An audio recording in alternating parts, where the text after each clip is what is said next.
Hakeem Butler 6 feet 6 inches 225 pounds WR Iowa State. He and David Montgomery were the unquestioned defensive leaders of an upstart Iowa State team in 2018.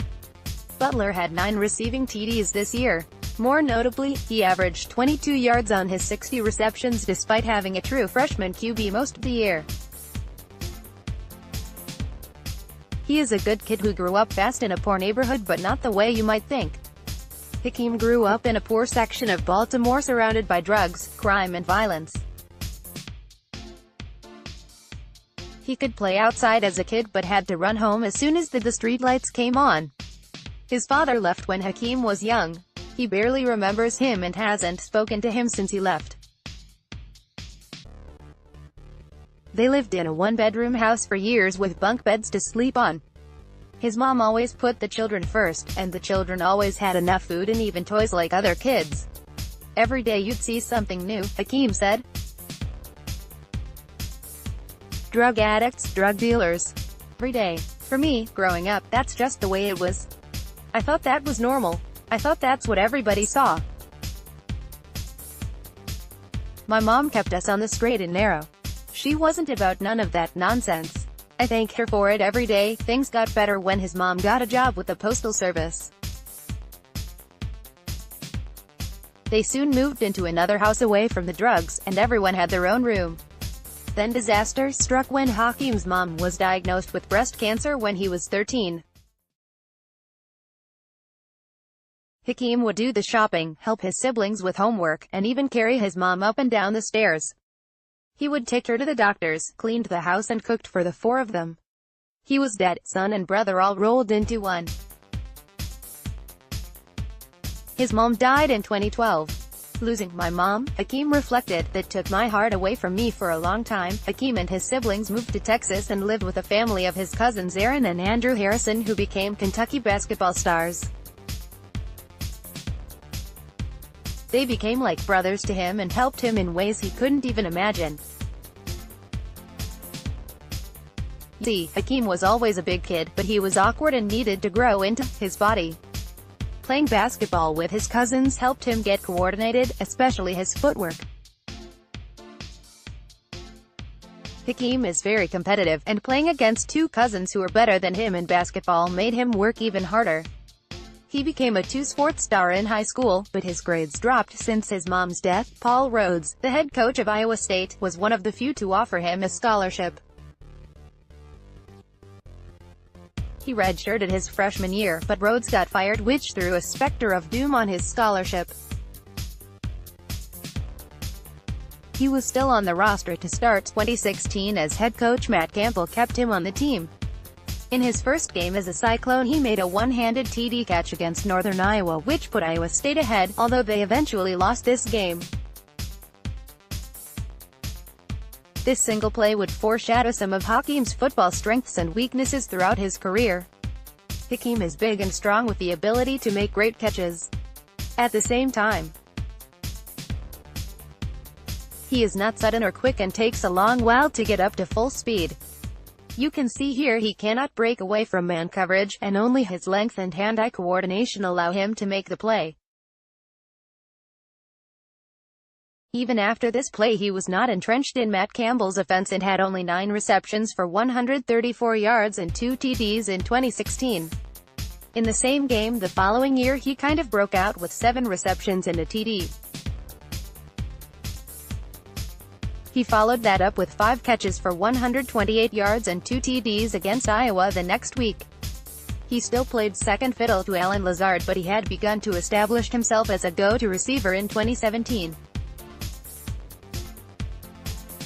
2018 was to be Hakeem's year, but it started slowly with only 3 catches against Iowa for 35 yards. His time came the following week against Oklahoma. The smallest things can get a player going. This is a little hitch route for 12 yards and a first down. You can equate it to basketball when your shot is not falling. You make one layup, and then every shot falls for you. Down 10 points to powerhouse Oklahoma, this play, against off coverage, gave Hakeem the confidence to show his skill set. After a field goal, this 52-yard highlight reel TD showed Hakeem he could compete with anyone and the confidence to believe in himself. You could almost see the confidence in himself grow after each missed tackle. This is just a seam route that broke open. Once Hakeem got the ball, he showed his strength and his incredible balance, especially for such a tall man. He kind of goes limp at contact, like many RPs do. It absorbs the hit and gives very little for the defender to hold on to. They slide off as if Hakeem is covered in oil. This play established Hakeem as the go-to man for Iowa State, and the next play cemented it. This is the same game, and now Iowa State is down 14 and in need of a play. This 57-yard TD on a back shoulder throw showed the team as well as the world Hakeem's big play ability. The defender is up in coverage but neglects to get a single hand on Hakeem, so Hakeem had a free release. You can also see that Hakeem is 22 yards downfield at the catch and has not gotten separation from his defender. He lets the ball into his body instead of catching it out in front of himself, but the defender is so overmatched he cannot make a play on the ball. Once Hakeem got started, it was hard to keep him from making a play. His height and length make him an appealing target, and his competitiveness makes him catch passes that many receivers just could not handle. This again is from the same game, and he again has off coverage. This pass is sideline throw with very little room against the boundary. This is an exceptional play and a disturbing play all in one. This play shows nice footwork and a beautiful catch for a first down. It also shows a lack of inspired route running that follows Hakeem on many a pass play. Here he is starting in the slot, inside the numbers. He needs to learn how to give himself room on the sideline. If he had feigned a strong move inside then came back outside, he would have much more room. Hakeem makes a slight move inside that fools no one. The QB had to throw the ball outside with the defender inside, so the way Hakeem ran the route dictated where the throw would be made. It may seem like I am nitpicking, but in the NFL the line is so thin to make plays, especially for a rookie who will struggle mightily against press coverage. It does not take away from the fact that Hakeem plays big against the best competition and had a huge day against Oklahoma with 5 receptions for 174 yards and 2 TDs. This day against this competition put Hakeem on the map as a legitimate NFL prospect. With his confidence soaring, Hakeem now has the courage to do things he has never tried before. By doing so he broadens his skill set and gives the players around him the belief that he will make the play no matter the circumstance. This play is a fake bubble screen that Butler feigns a block as left wide open. He decides to try and leap over the safety but is sent airborne at the 3-yard line. He has enough gumption and body control to put the ball on the pylon before landing out of bounds. This was an outstanding play and a highlight reel effort. These types of savvy plays are the type that inspire better play from both sides of the ball.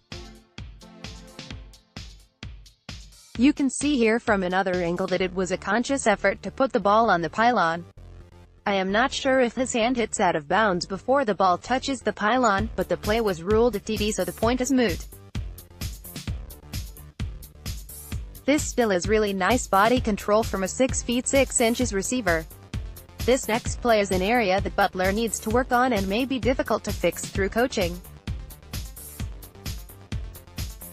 The problem is he doesn't have quick feet, and other than doing a huge amount of agility drills there is little you can do. This is just a simple out route, but Hakeem does not fire off the ball. He still has to slow way down and kick his left foot out super wide to make a cut to the left. The corner from Akron reads this easily but is too short to make a play on the ball. Hakeem makes a nice catch, but he could not run this play in the NFL or you will have a pick six if the ball is thrown. I wanted to show you a tall, 6 feet 4 inches. run a dig route correctly, but the majority don't run a full route tree. Here is Jalen Hurd, 6 feet 5 inches, from Baylor, run a route without extra steps and without slowing down. If this was a true NFL option route, Hurd would have stuck his other foot in the ground and run an out route. He does a good job going full speed right at the CB, and as soon as the CB opens up to the inside he should have gone outside. Running hard, the CB has no idea what type of route Hurd is running. It's not a great run route, but you get the idea of the difference between how Butler and Hurd ran their routes. Back to the good as Texas Tech's defense gives up a big play with just horrible defense. With 10 defenders within 10 yards of the ball, this 48-yard TD is just pitch and catch. The QB stares down the receiver the entire way, but there is no safety around to read his eyes. This bump and run press coverage, but Butler is much too big and physical for the smallish CB to handle. Once he gets beyond him, all the QB has to do is throw it high and on target. Butler has real good skills at tracking the ball and can make this difficult catch look easy. The catch is running at full speed while turning back to the ball and catching the ball above his head without breaking stride. This is nicely done. This play, the defender is playing 12 yards off the ball in a futile attempt to stop a big play. It is futile because he lets the receiver run right by him, so now he has his back to the play in catch-up mode. The ball is woefully underthrown, but the defender has no clue. Butler has to actually reach back over the defender to catch the ball. Again, Butler is far too physical for the CB to handle, and Butler muscles his way into a TD. This play shows some good long speed, good concentration, strength, and good hands on this 51-yard TD. The next play is the type you would think would be a staple for Butler in the NFL. He does a poor job with his footwork, but Kansas State provides the perfect alignment to fix that. Butler is on an island with a defender who is half a foot shorter than him with half the field to work with. A defensive coordinator should never allow this to happen. With this much space to work with, Butler should immediately attack the defender by racing right at him and cutting out, or in, whichever is best. An NFL CB would not wait when Butler stops his feet and would press him as to kill the timing on the play. This has to be a quick throw, and if Butler is not able to escape the CB, he will need to go elsewhere. You can't slow play on the goal line. There is no time to get cute. In the middle of the field with a huge amount of acreage to throw to, it's okay. This next play shows how really bad Butler is trying to make cuts. He is running a simple out route, but he comes off the ball slow. Then he slows down. Then he needs about 5 steps to make the cut. You need to come off the ball fast with your shoulders over your knees and press the CB into thinking you are going to run by him up the seam. If you stop the play as Butler is coming to his cut, you can see his shoulders are over his butt. This is Kansas State's it's a catch, but in the NFL this would be a cue for the DB to attack the WR and break on the ball. This type of play would be read on film, and the DBs from the opposing team will be licking their chops waiting for a pick-six opportunity. This is Antoine Wesley of Texas Tech running a dig route. He has less room than Butler had on his in-man coverage. He comes out hard, he puts his foot in the ground, and he makes an out cut. It's not perfect, but he crosses the CB face and doesn't fade the route. I show you this to give you an idea on how a 5 to 7 yard in or out cut has to be made. You can't take 5 steps. You can't slow down, and you must come out hard. Some of this can be corrected with good coaching, but some is inherent to Butler. He doesn't have quick feet. This last clip is like many of these clips. It shows the good and the bad of Butler's game. It is also against Kansas State, who Butler should make a donation to with their poor coverage is. On this play, Butler is on the bottom of the screen and has a free release. Watch how hard he comes off the ball with authority. That is how he should run on the out routes. Anyway, he smartly attacks the DB and runs by him to the inside on an old-fashioned post route. The safety helps by being ridiculously late in his help. Like before, Butler catches the ball looking back above his shoulders without breaking stride. I can't tell you how really good that is because few receivers can do it without adjusting their body to the ball. He makes the catch, but he has ball security issues while trying to get extra yardage. The ball is in his left arm, and it is flailing out in the open. NFL DBs will see that on tape and smack that ball out, causing a fumble. Again, coaching can help that, but you have to work really hard to change that habit. So what have we learned about Hakeem Butler? The WR. The good: he tracks the ball very well and usually catches the ball with his hands away from his body.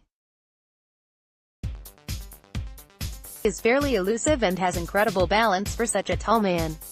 He is an alpha dog who expects to succeed and shows no fear of defenders. He has very good body control and excellent long speed. He is fantastic with contested catches, and he can make look-back receptions without breaking stride. He is tall, strong and a very physical receiver who can muscle DBs at will. He is a receiver who is open even when he is covered. He is a quality kid with good character. The bad: he is very poor in or out of breaks. He needs to come off the ball harder on breaking routes. He is not sudden and needs a long way to get up to top speed. He needs to work on ball security, keeping the ball close to his body. He needs to do a better job against press coverage and gaining separation. I think Hakeem Butler is a good player with a great skill set, and I have a mid-4th round draft grade on him. He does some things still very well, but other things not so well. Remember, the NFL is a matchup league, so you have to win one-on-one. Butler is the protege of Allen Lazard at Iowa State, who is also a big receiver, 6 feet 5 inches, and ran 4.55 at the combine, a time Hakeem Butler may have a hard time beating. Lazard went undrafted and signed with Jacksonville as a UDFA. Even with Jacksonville's poor receiving core, he was waived and signed by Green Bay to their practice squad. Butler is a difficult player for the average fan to grade as a prospect because he makes so many spectacular plays, but those plays are few and far between in the NFL. I think Butler can be a productive receiver in the NFL, but will need an opportunity to show what he can do. Those opportunities are hard to come by for non-first-round selections. He is a good kid. I wish him well, but he may find a cool market for his services. What do you think?